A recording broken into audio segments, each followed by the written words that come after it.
A paz seja convosco.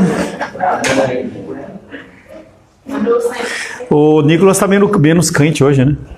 Tá menos crente? É. O que é que você não tá crente? Tá só isso. Fala de novo aí. Está ficando cada vez mais difícil ser cristão em nossa sociedade. Não, paz seja convosco, né? De novo, hein? De novo. Paz seja convosco. Amém. Ele está no meio de nós. Louvamos a Deus por mais esse tempo na presença do Senhor. Depois a gente encher o bucho de comida. Depois da Manu encher de leite, doce de leite, o pãozinho doce. É, a tua avó tá ouvindo lá, viu? Eu tava aí, ó. Tá aí ouvindo. Hein, Betânia? Estamos falando da Manu aqui, tá comendo muito doce de leite. Nós estamos estudando, meditando sobre o tema da ansiedade, vivendo com confiança e fé. Finalizamos falando que o pé está muito perto, está chegando o fim dos tempos. E é importante você realmente se preocupar no sentido de... Isso é uma coisa que você tem que se preocupar. Se preocupar no sentido de você se apresentar sem mancha, sem ruga, sem mácula. Usando botox. O problema é que quando você começa a olhar muitas notícias, eu não tenho problema com notícias. Mas quando você vê as notícias, elas tendem a te influenciar.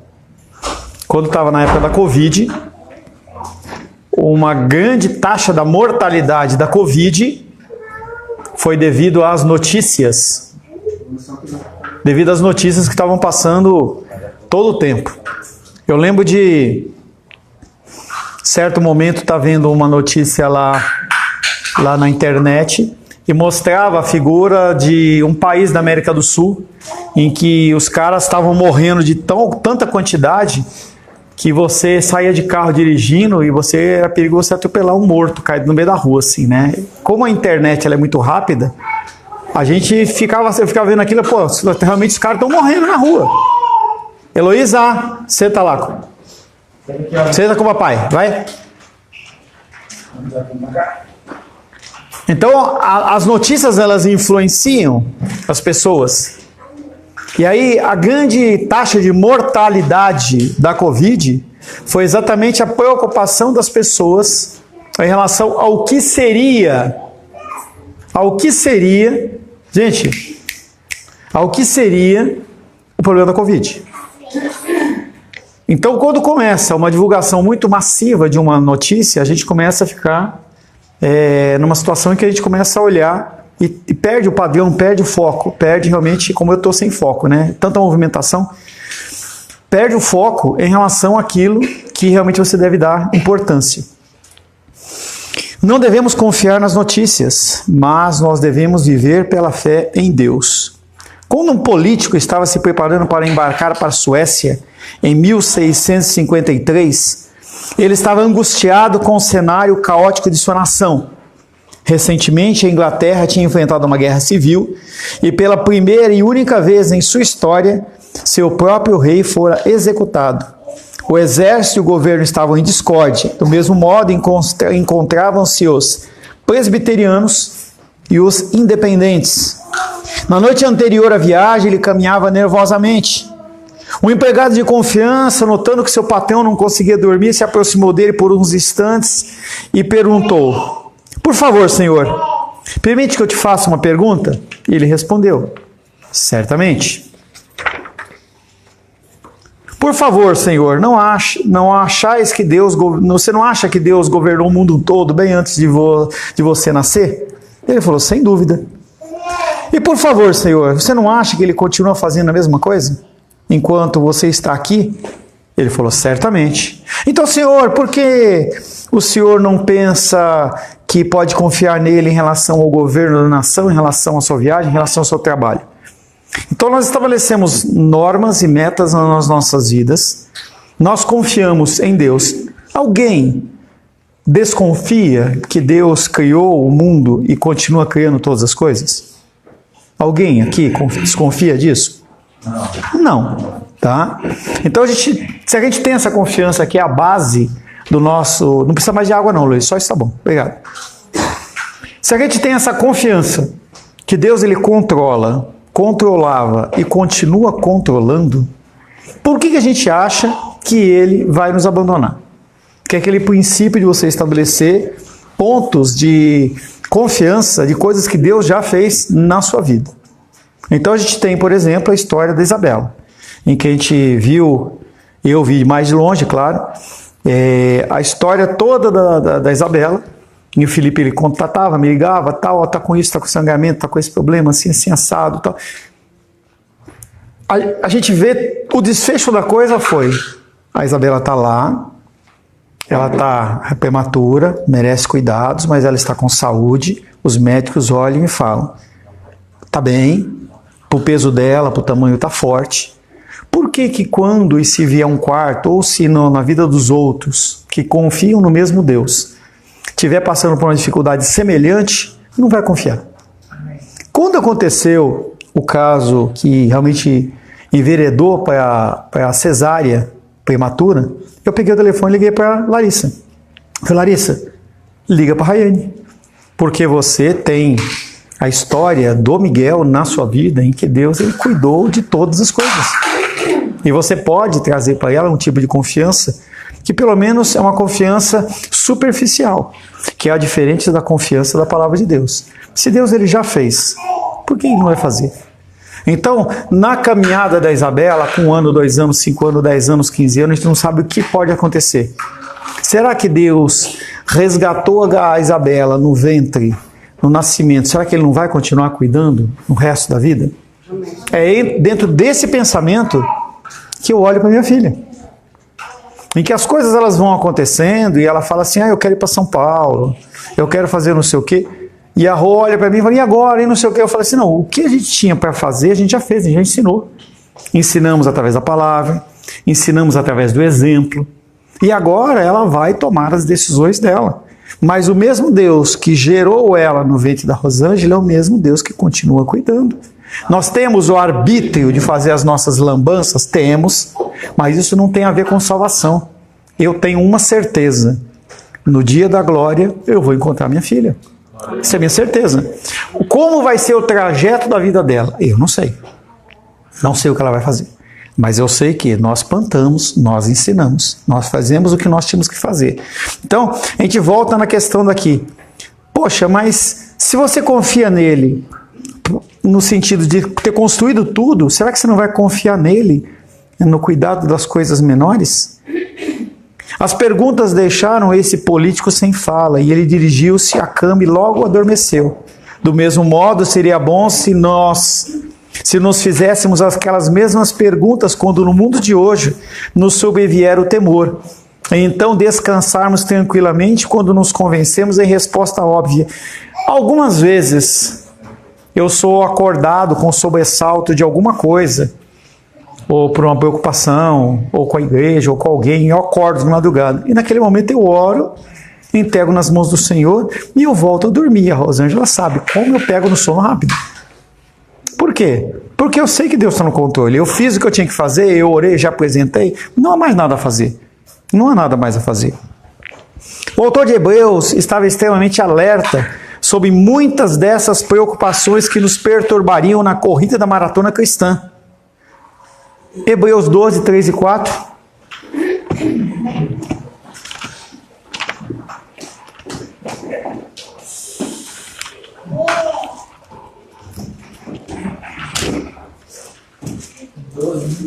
Doze, 3 e 4.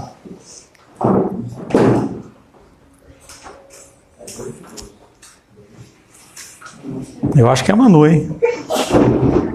Ou a Manu, ou é a Aisla. Hebreus 12, 3, 4. Considerai, pois, atentamente aquele que suportou tamanha oposição dos pecadores contra si mesmo, para que não vos fatigueis desmaiando nossa alma. Mais um. Na nossa luta contra o pecado, ainda não tem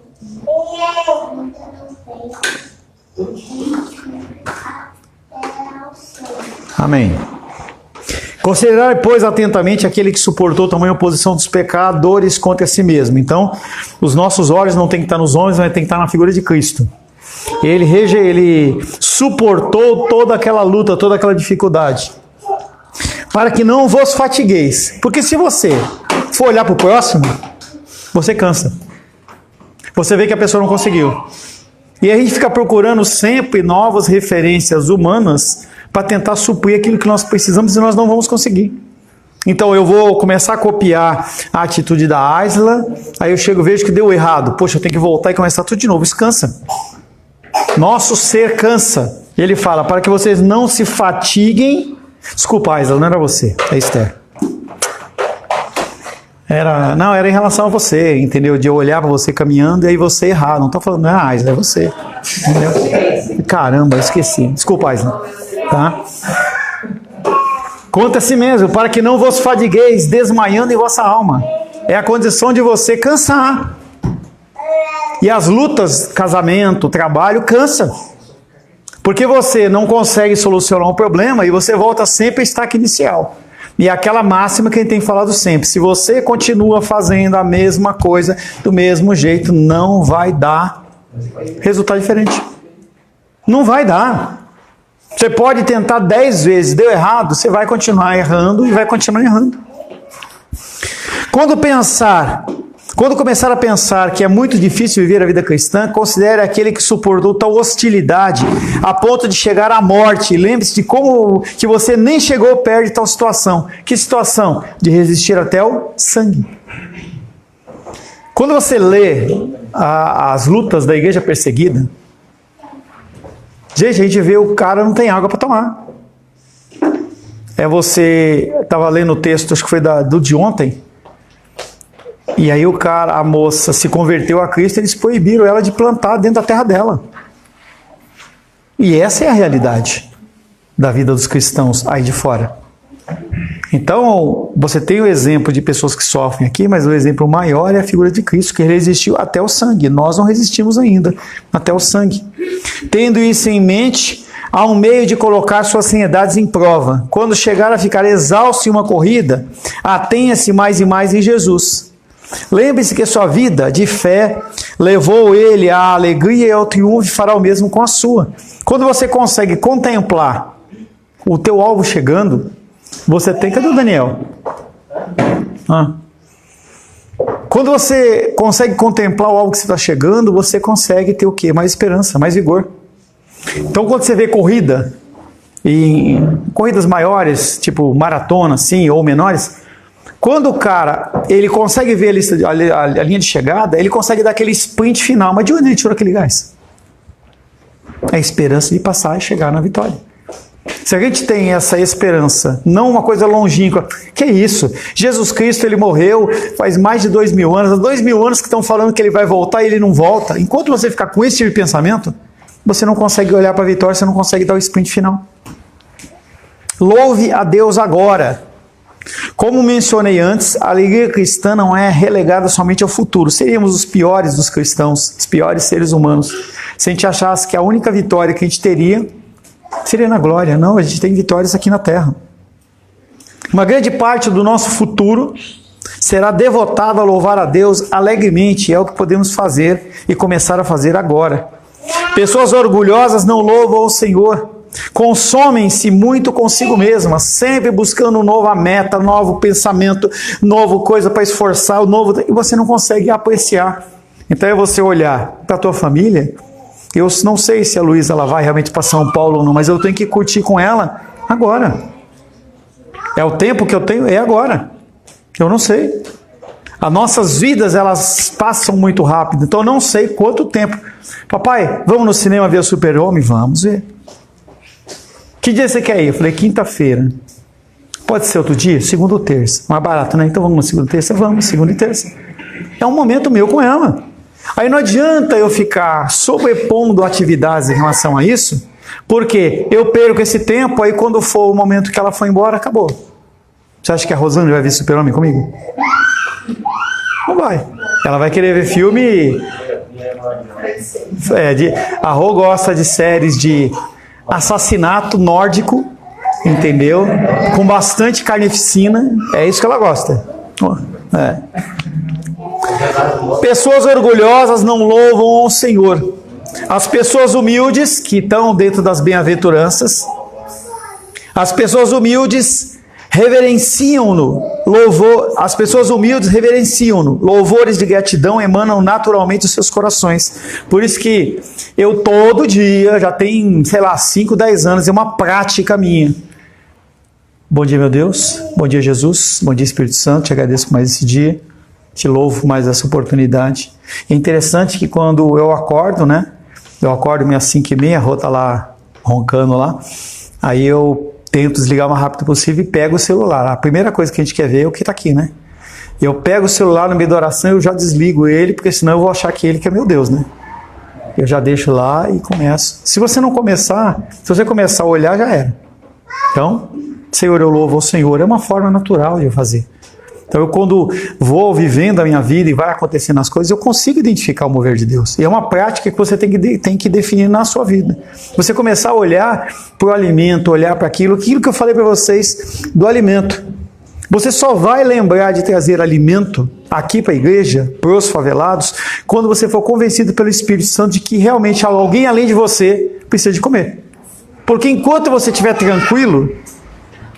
E aí, Helena, falou com o papai? No final do culto, semana passada, no domingo, você falou que queria falar comigo. Você falou o que comigo?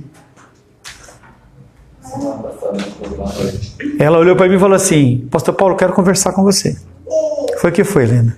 Você ficou falando, pastor, das pessoas que passam frio, né? Eu acho que eu vou falar que eu preciso trazer uma roupa para doação. Tem que falar, tem que trazer. Outras meninas da sua idade estão passando frio. E a gente tem que pensar, a gente só vai conseguir agir de uma forma cristã se realmente a gente for convencido pelo Espírito. Mas se a gente não nos adestrarmos, não doutrinarmos o nosso corpo a fazer aquilo, a gente acostuma e não faz. Porque se aquilo passa a ser uma verdade para a gente, vira um hábito e acabou. Todo começo de mês, sem exceção, a Rô olha para mim e fala assim: vamos comprar a oferta para a favela? O pessoal da favela, vamos, a gente compra. Porque a gente estabeleceu uma forma de agir. O Alice estabeleceu uma forma lá, ele vai lá e pega a cesta básica, inclusive está rasgada, eu não sei se rasgaram porque pegou alguma coisa, depois você dá uma olhadinha, por favor. As pessoas humildes o reverenciam. Nos 2 últimos tópicos que nós trabalhamos, nós extraímos da palavra de Deus os benefícios que a humanidade e a oração têm de gratidão. Trazem uma destruição para a ansiedade. Nós acabamos com a ansiedade através da humildade e da oração. Aqui no louvor, ambas são vistas como uma só. Uma temível arma em nosso crescente arsenal para acabar com pensamentos e sentimentos de ansiedade. Você não precisa tomar medicamento contra a ansiedade. Você precisa confiar em Deus. Pastor, você está muito simplista. Não é. Não é. Fale. E pastor, no dia que a Rayane fez a penúltima ecografia, né, que o médico conversou com ela, o médico perguntou para ela que ela estava chorando, né, na ecografia. Perguntou se está com ansiedade. Ela falou: eu estou um pouco ansiosa. Aí perguntou se acreditávamos em Deus, né? E aí falou: olha, eu como médico, o que eu posso falar sobre a ansiedade é que a ansiedade ela é um termostato. Quanto mais ansiosa você está, quer dizer que você está mais distante de Deus. As pessoas estão vivendo hoje extremamente ansiosas porque se distanciaram demais de Deus. E quando você está perto dele, você tem a confiança necessária que não te causa a ansiedade. Em resumo, foi isso que ele falou. E aí, se você não tomar uma medida, se não tomar uma decisão para mudar isso, o que vai acontecer? Você vai ficar cada vez mais distante do Senhor. E, em consequência, cada vez mais o que? Ansioso. Estou muito ansioso, estou muito longe de Deus. Então você olha para a igreja, nossa igreja é uma igreja pequena, e quando vê uma pessoa que ela está se ausentando muito, exatamente esse problema. E se a pessoa não tomar uma decisão de mudar isso, ela vai se afastar. O exemplo de Salmos, Imagine se eu sugerisse que qualquer cristão paralisado pela ansiedade deveria ser isolado em um cômodo mobiliado de forma simples, receber alimento por uma janelinha na porta e não sair de lá até que tivesse lido todo o livro dos Salmos. Aqueles submetidos a essa terapia conheceriam tão mais sobre Deus que não poderiam deixar de louvá-lo. A questão, como o autor de Deus diria, é desviar o foco de nós mesmos e concentrá-lo no Senhor. Quando nós vemos pessoas que estão com dificuldades, com algum tipo de vício ou hábito escravizador, qual que é a primeira ação que as pessoas fazem? É pegar aquela criança, pegar aquele homem, pegar aquela mulher e isolar. Então, se eu tenho problema de drogas, o que eu faço? Coloco a pessoa num ambiente que não use drogas. O foco da pessoa ela vai mudar. Se nós pegássemos, o exemplo é, se cada vez que você te apresentasse para eu, pô, pastor, eu estou com um problema. Não vou falar da Esther, da Aisla agora, vou falar da Esther. Não, vai, Esther. Esther não tem problema. Depois que você entrou na vida dela. Claro, né? Diz que é assim, né? Que. Hein? Eu estava conversando com o Carlos, assim, é lógico que eu estou inventando a história, né? O Carlos falou assim que estava orando para Deus mandar a mulher certa para ele. Aí ele orou tanto que Deus mandou a Esther. Agora ela está sempre certa. Sempre errado, claro. Se a gente pegar a pessoa com um problema, isolar ela e colocar ela para ler salmos, você vai naturalmente desenvolver na sua vida uma cultura de louvor e adoração. Que é o que o mundo precisa hoje. Em vez de você olhar para o problema, você olhar para o quê? Para a cruz. A questão, como o autor de Hebreus diria, é desviar o foco de nós mesmos e concentrá-lo no Senhor. A ansiedade não pode sobreviver em um ambiente de louvor a Deus. Ou é Deus ou é ansiedade. As duas coisas não vivem juntas, não coexistem. Agora, imagina um eixo, um gráfico, um eixo Y e um eixo X, tá? E aí aqui nesse braço aqui, o tempo. E aqui a intensidade. Se você começar a permitir que cresça a ansiedade, a tua resistência ela vai cair automaticamente. Então ela vai descendo a sua resistência e a tua ansiedade vai subindo. Vai chegar uma hora que cruzou. Quando cruzar aquilo ali, não tem mais luta, você está escravizado por aquilo. A condição de você estar escravizado pela sua ansiedade, e aí se você não fizer algo para reverter esse processo, você vai cada vez ter menos resistência até que você fica totalmente entregue à tua ansiedade. É nessa hora que faz o quê? Dá remédio pro cara para diminuir a tristeza, a depressão, o sentimento, o mal-estar e tudo mais aquilo, coisas que não vão resolver. Vão simplesmente fazer o quê? Vão fazer com que a pessoa ela tenha os sentimentos anestesiados. Medicamento. Esse tipo de medicamento, a menos que seja ministrado por um médico que tenha conhecimento, um médico que entenda o que está falando, ele vai colocar aquele medicamento por um tempo. Mas se aquele medicamento é ad eterno, você toma até o resto da vida, aquilo não vai resolver e vai simplesmente maquiar o problema que você tem. Mais nada. A ansiedade não pode sobreviver em um ambiente do louvor a Deus.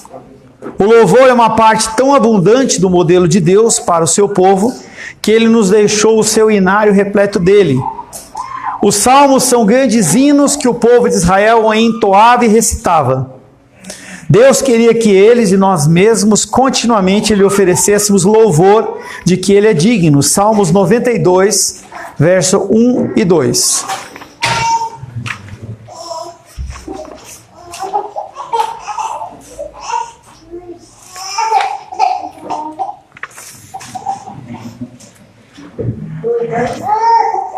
Salmos 92, verso 1 e 2.